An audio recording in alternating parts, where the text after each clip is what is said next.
Welcome to the Power in Motion podcast, the show for women who want to develop a kinder relationship with their body so you can feel healthy, happy, and confident without restricting food, doing torturous exercise, or constantly worrying about the number on the scale. I'm your host, Kim Hagel, size-inclusive fitness specialist and certified non-diet health and life coach specializing in body image.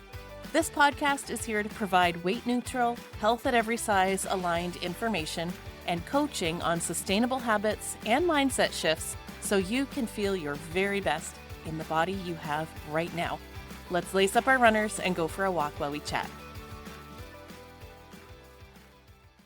Hey friends, welcome back.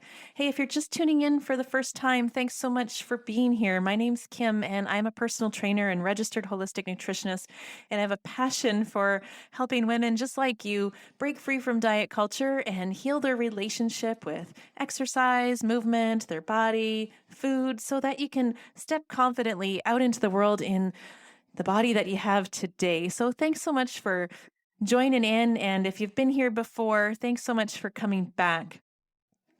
Special thank you to anybody who has left us a review over on iTunes. As I've mentioned before, those reviews really help our podcast get seen by people just like you who need to hear this information about a new way to relate to movement. So I'm going to give a shout out today to Arlyn 33. She left a review titled "A Must Listen." She says, Kim is easy to listen to. What she says is on point and easy to understand. I can't wait to listen to the next one and the next and the next. So thank you so much for your review. It really means the world to me. And for the rest of you, if you're getting value out of this podcast, please take a few minutes and hop on over to iTunes and leave a rating or a review. It just helps bump up the podcast in the search list so that people who are looking for something like this can find it. So it's really, really helpful to other people. Before we get started on today's topics, just a couple of announcements. First is that I do have a contest going on, a review contest, ironically. So when you leave a review on iTunes, if you screenshot that and send it to me either on my Instagram DMs or on a Facebook Messenger, I'm going to enter you to win a scholarship to my coaching program called Right Body for Me. So good luck to anybody who's taking part in that. And another announcement, I want to just remind you about my upcoming webinar on January 6th called This Is My Year. It's a goal setting webinar with a whole new way to look at goals that actually works. We're going to talk about it at the end of the show. I'll share more information about it, but just mark that on your calendar and I'll give you information on how to register in a little bit. All right, so moving on into today's topic. We are continuing our series on the principles of joyful movement. Today is principle number 6, which is to stop relying on external validation. And by that, I mean fitness trackers, apps, and even the scale to tell you that you're getting it right in terms of movement. We talked about the gym police in weeks past, which are actually just rules and thoughts running through our mind about the right way to exercise. Well, for a lot of people, fitness trackers and apps and the scale, they're kind of like the judge and jury used to convict us and punish us for breaking the laws set by the gym police. So the two kind of go hand in hand. And if you're listening to this in real time, it's just a few days before Christmas now, and quite possibly you've asked for a new Fitbit or an Apple Watch from Santa. And I don't want to poop all over your parade, but if you're hoping that this is going to be the magic tool that's going to help you get motivated, it probably isn't. So listen in here. Maybe you'll get some new information. Maybe you'll decide you want something else for Christmas instead. No pressure on Santa. It's only 3 days before Christmas. So about 20% of people in North America actually wear a fitness tracker. But it's interesting to note that about 1/3 of the people who own one will stop wearing it within 6 months, and almost half will stop within a year, which leads me to question why. And when I did some research into this, it seems that a lot of women struggle in their relationship with a wearable tracker. There was an article published in The Conversation, a link in the show notes, where the authors found out in their study of 200 women with a Fitbit tracker that 79% of those women felt pressured to reach their daily targets, and 59% reported that they felt their daily routines to be controlled by their Fitbit. And I'm wondering, is that you? I think, like any time we start a new program or buy something new, we're hoping that it will be the thing that will motivate us to make a positive change. But as we've mentioned here before, lots of times, if you have a negative feeling towards the thing, your motivation certainly won't last. So let's unpack this a little bit. First of all, there's 5 big things that wearable fitness trackers do, and people generally buy one in hopes to motivate them to make a positive change in one of these 5 areas. So we'll just go through them one by one, and we'll talk about how accurate and how well the fitness trackers actually work in each of these 5 areas as well. So, the first reason that people buy a fitness tracker is to monitor their inactive time and remind them to get up and move regularly. The second reason is to count their steps. The third is to track the amount of time that they spent being active or the distance that they covered during their activity. Some have a GPS to track that. The fourth is to monitor their heart rate. Some monitors come with that, some don't. And the fifth function that some people are looking for in their tracker is how many calories were burned. So let's talk about how well fitness trackers do in terms of accuracy of the data that it measures. Fortunately, trackers have been really well studied, both for accuracy of measurement and in people's behavior while using them. Like anything, there are some good practical uses for fitness trackers, but they also have their limitations. And unfortunately, we can become really attached to the data that the device puts out that might not even be accurate. So let's break down each of these 5 functions and what the research says about each one.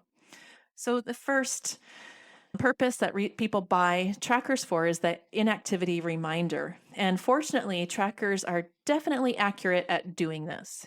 Even the very basic ones, the inexpensive ones, can tell you when you've been inactive for a long period of time, and they signal you that it's time to get up and get moving. And we all know that sitting too long and staring at a screen all day is really hard on the body and the mind. So these tools are really great for people who are sedentary and need that regular reminder to get up and move, such as office workers. But the limiting factor with this function is that it's only helpful to people who find that hourly buzz useful and not annoying. If you're turned off by it, it's not motivating to help you get up and move. And it's only really beneficial for people who work in a type of setting where it's possible to get up and move when it beeps. Depending on your work situation, that's not always feasible. So then we end up silencing the tracker and not doing what it's telling us to do anyways.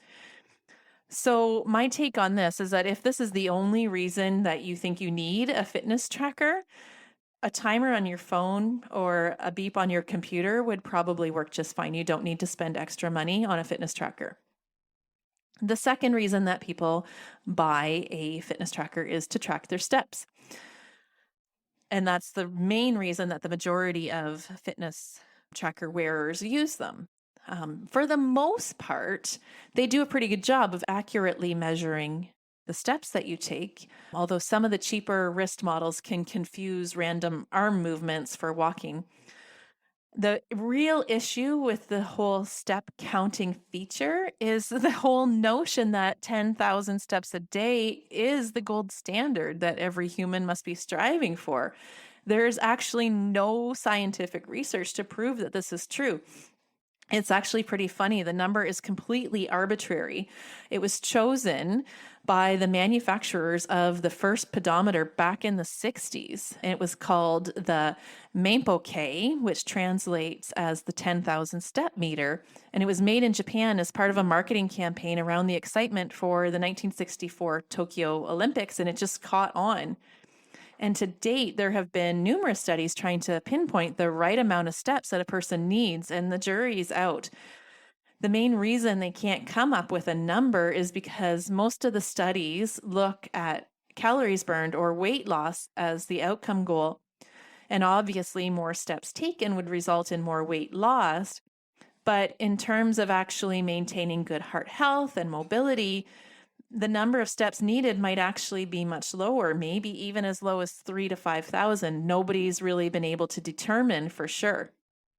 The other limiting factor in step count alone, it doesn't take into account the intensity of the walk. So while 10,000 steps is still a lot of walking, we do know that in order to keep our heart healthy, we need to work at a moderate to vigorous intensity. So 10,000 easy steps isn't the same or necessarily as beneficial as 5,000 more vigorous steps. We're just not clear.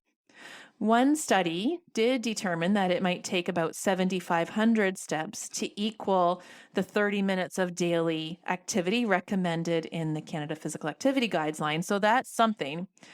But if you're confused by any of this, you're not alone. I am too. What I took away from all this info and research that I did is that counting steps basically is pointless. But meanwhile, we see people doing laps of their kitchen at night when all they want to do is go to bed because they have to get their 10,000 steps in. Food for thought, right? So the third function of wearable fitness trackers that people use them for is to calculate the time they spent exercising or the distance that they traveled. And from an accuracy standpoint, most of the trackers out there are good at this measurement. Most trackers are about 90% accurate, so that's good. This can be really useful for people who run or cycle, particularly if you go out by yourself and you only have a certain amount of time to be out. Or if you're only intending on going a certain distance, it helps you to know when to turn around. There are some practical uses for these things, that's for sure. Myself, I use an app when I'm running. I do know my body pretty well, and I can usually accurately assess how long of a run my body feels like doing on a certain day. And I determine that before I even put my feet on the pavement. But I'm not a great judge of distance or time once I'm out, especially once I get going and I'm into my music or my podcast. So I could end up running out too far and not having enough gas in my tank to make it home. So for me, an app is helpful in that standpoint. But where we can run into issues is if we become attached to achieving a certain distance because it's what our app or our training program says we need to do that day, and ignoring our body's cues as to what's enough. Or potentially using the tracker to monitor our pace and allowing it to dictate how fast or hard we go, and not listening to what our body is telling us we need to do that particular day. Also, a lot of these trackers and apps have challenges that you can participate in amongst your peer groups, and how you engage in those challenges can be tricky too. Sometimes we can allow the competition to take over our own good judgment of the best way to move our body. And I'm going to circle back to that point in a little bit. The fourth function that some wearable fitness trackers have is the heart rate monitoring tool. So this one can be really useful if you're an athlete who's training for a particular race, sport, or distance event. Heart rate monitoring is important for athletes to self-monitor their fitness level and the intensity that they work out during a training session. They have specific goals that they need to measure, and heart rate can be an important tool. But most of us average people or even semi-competitive athletes, we really don't need to monitor our heart rate. And most of us don't know how to interpret the data anyway. There are a lot of variables at play. And unless you have a specific training plan from a knowledgeable coach with heart rate zone recommendations for you specifically, you're probably not going to do it right. And just as an FYI, I don't even know enough about heart rate training to implement it for myself, and I don't prescribe it to anyone. It complicates something that's very simple and innate. It's actually really easy to monitor the intensity of your workout through your own body cues. You can do that by simply using the talk test. So a moderate intensity exercise session usually means that you can speak one sentence at a time during your activity. Vigorous activity would mean that you can speak maybe 3 or 5 words at a time. If you can only get out one word, you're working way too hard. And if you can speak in full paragraphs, well, that's light intensity, and that's all you really need to know. The only reason that the average everyday exerciser would want to know their heart rate is because it factors into calories burned, which leads me to the fifth reason why people wear fitness trackers. And this is the ironic thing, is that fitness trackers are not at all accurate for measuring calories burned. There was an investigation done by Stanford Medical School, and they found that even the most accurate device was off by 27% in terms of calories burned. And the least accurate device that they measured was off by 93%. And that's a huge discrepancy. And I think you can see how that could lead to problems for many wearers who are relying on that data to make decision. Here's the reason they can't accurately measure calorie burn is because the degree of variability from one person to the next is so large. Fitness trackers use a very general formula based on simple data that you input, like your height, your weight, the time you spend exercising, and your heart rate. And they use that information to calculate the calories burned. But really, it's a lot more complex than that. And unless you're in a test tube, there's really no way for a simple tracker to measure this. It factors in things like your height and your weight, of course, but also your resting heart rate compared to your working heart rate and the ratio of difference between the two. It factors in your percentage of muscle compared to your percentage of body fat, your general fitness level compared to your daily activity level, and your own metabolic rate at rest, and even your genetics. Those are all things that come into play in calculating the amount of calories that you burn during a movement session. So even the very best fitness tracker can't take all of that into consideration. And yet we rely on this information to help us make decisions about how to exercise, to justify how much food we can eat, or how to burn off the food we already did eat. And it's very easy for people to become obsessed with the data that the tracker provides and end up driving ourselves crazy trying to get enough steps or burn enough calories. Now, the funny thing is that I would guess that most of you or the people out there who own a tracker didn't buy it because of the calorie burning feature. Most of us aren't into counting calories. I'm sure you would say that you got one to help motivate you to engage in healthier habits and track your progress towards a goal. But I wonder if that's how it turned out. Did it work to help motivate you, or did you find yourself getting hooked on the numbers? Did the fact that the calorie counting feature is there cause you to start fixating on something you never worried about before and become obsessed with balancing your exercise calories with your food calories and maybe restricting your diet to help compensate for your activity or your inactivity, or exercising to compensate for the food you eat? Did you start engaging in unhealthy competitions or feeling pressured or controlled by all this data that your tracker is spitting out? Or are you one of the people whose tracker is sitting in the bottom of your sock drawer, no longer being used? That's me. Feeling pressure to perform, to keep up, or compete, of course, that's going to lead to negative feelings about movement, like cause anxiety about, did you do enough? Or did I work hard enough? Am I good enough? And, we have talked about how negative feelings work in terms of motivating us. And by that, I mean, like, it doesn't motivate us. Negative feelings never cause us to feel motivation. And if you missed my talk about motivation, that's episode 2, or you can download my free guide, The Motivation Secret, which is in the show notes. Okay, so to recap, here are some questions you can ask yourself to self-assess whether your relationship with your fitness tracker is serving you or not. Question 1. What was your original intention when you started wearing the tracker? And was it helpful for that purpose? Did you find it motivating? Are you still wearing it for that purpose, or has your focus shifted? Number 2, how are you using the data from your app or tracker? Are you assessing the info from a place of curiosity and just noticing? Does the information inspire you to engage in movement as a form of self-care, i.e., like when it beeps to tell you to get up and move, does that get you up and do some stretching and help you take care of your body? Or does the data cause you to feel pressured, stressed, or obsessed in any way? Do you allow the tracker to control you? Do you let it decide if you've done enough, or gone fast enough, or worked hard enough, or burned enough calories? Are you going to extremes to make sure you hit your targets every day? Like staying up late to get your steps, or doing only certain types of workouts while avoiding others to make sure that you fill in your rings? Number 4, is your tracker a way to monitor the transaction of calories in, calories out? And if it is, I'd say just throw it out because it doesn't work anyways.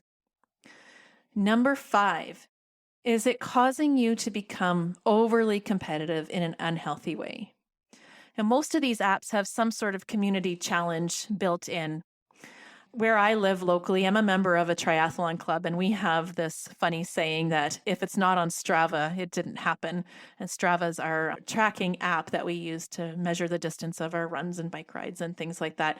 And amongst our group, there can be some healthy competition from time to time, and it's always fun and supportive. They're a great group.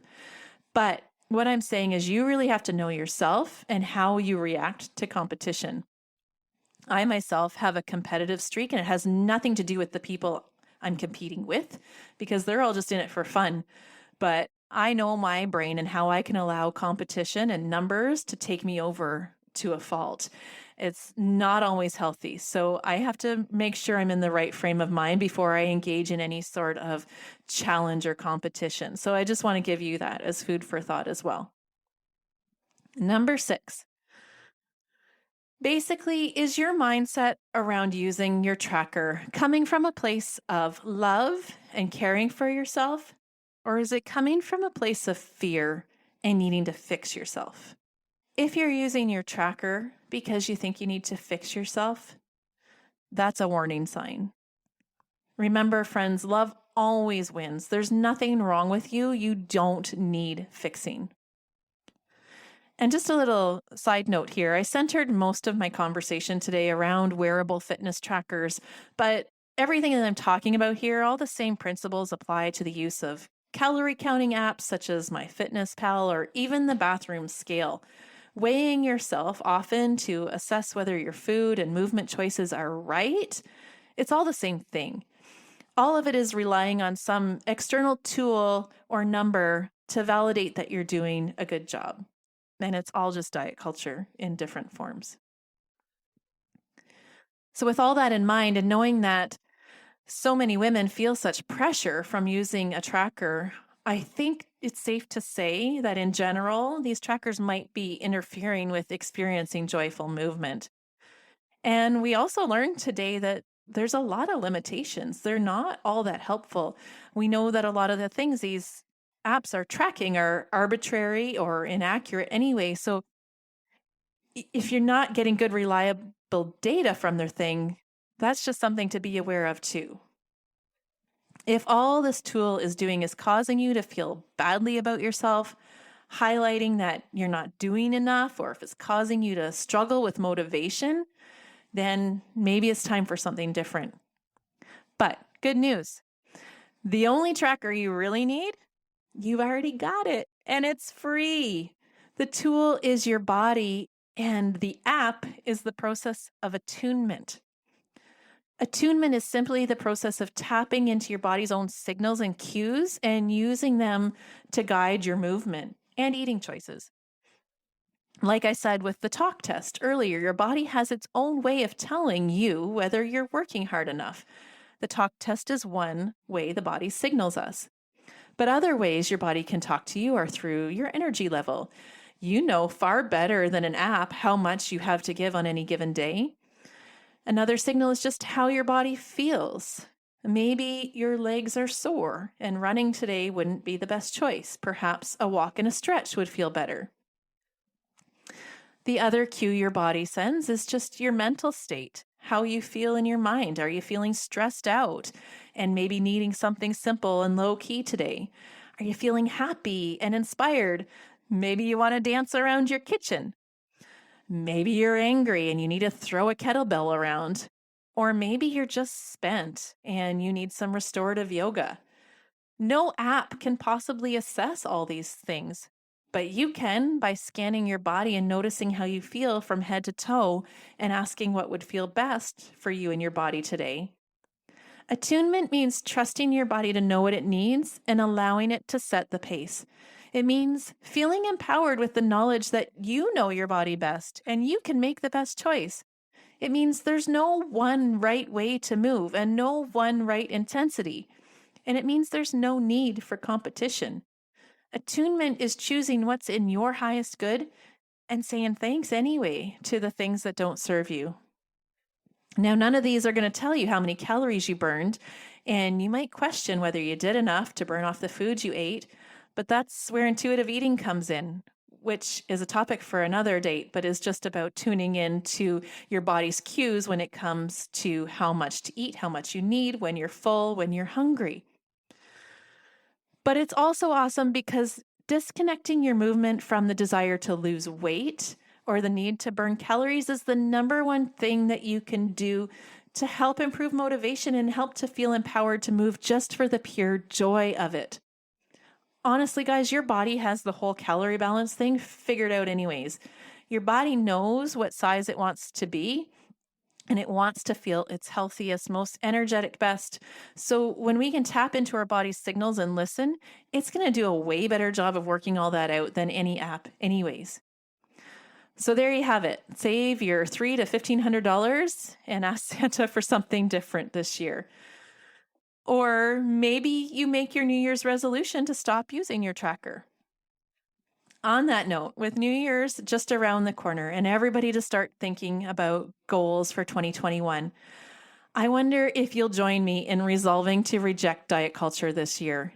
We are about to get bombarded by all the ads selling us the next great thing that's going to help us finally lose the weight. I'm going to ask you, can you stand strong with me and promise not to spend your hard-earned money supporting the $70 billion a year diet industry? They are not here to help you, my friends. If there were some magic answer to weight loss, we'd all know about it by now. The truth is, it doesn't work. 95% of weight loss attempts fail. Instead, how about deciding to make 2021 your year? The year that you say yes to you. Saying yes to living your best life. Saying yes to choosing goals that inspire you and light you up. Saying yes to feel great in your now body. Saying yes to self-acceptance and body respect. Saying yes to feeling healthy, strong, confident, and empowered. And saying yes to freedom, choices, fun, and joy. But to say yes to you, you must say no to diet culture. We got to say no to diet programs, weight loss challenges, extreme workouts. Saying no to anyone who tells us that there's one right way to get results. Say no to tying your worth to your weight. And no to all the experts who are telling you what you should want and how you should do it. Does that sound good to you? If so, I want to invite you to join me for my free webinar that I'm holding on January 6th at noon Eastern Standard Time. It's called This Is My Year. And I'm going to show you how to set goals like never before. We're going to discover why most people fail to meet their goals and the simple fix that you can make today to start achieving yours. We're going to talk about the reason why a new diet or a workout will not solve your problems. We're going to talk about why losing weight is not the answer to self-acceptance. We're going to talk about the real way to achieve self-acceptance and how to cultivate it immediately. And I'm going to show you the mindset tool that you can employ to change really any undesired result in your life. It's going to be great, guys, and it's free, and I promise you'll learn something. You can learn more about it or register to attend the webinar on my website, radiantvitality.ca/thisismyyear. It's free, and it will be recorded if you can't make it live, but it would be awesome if you could make it live because you'll have the chance to ask me questions in real time. Either way, you got to register to get access to it live or to get the recording. So go to my website and register. Okay, friends, thanks so much for being part of this community. I hope that you found this episode helpful. Remember that you can find me on Instagram and Facebook at Radiant Vitality Wellness, and you can learn more about how to work with me on my website, which is radiantvitality.ca. I want to wish each and every one of you a very, very happy holiday season. Whatever it is you celebrate, I know it's going to look different for all of us this year. I hope that you're surrounded by those you love and feel the joy and magic of the season within the safety of your bubble. Be well, my friends, and here's to your radiant vitality. Thanks for tuning into the Power in Motion podcast today.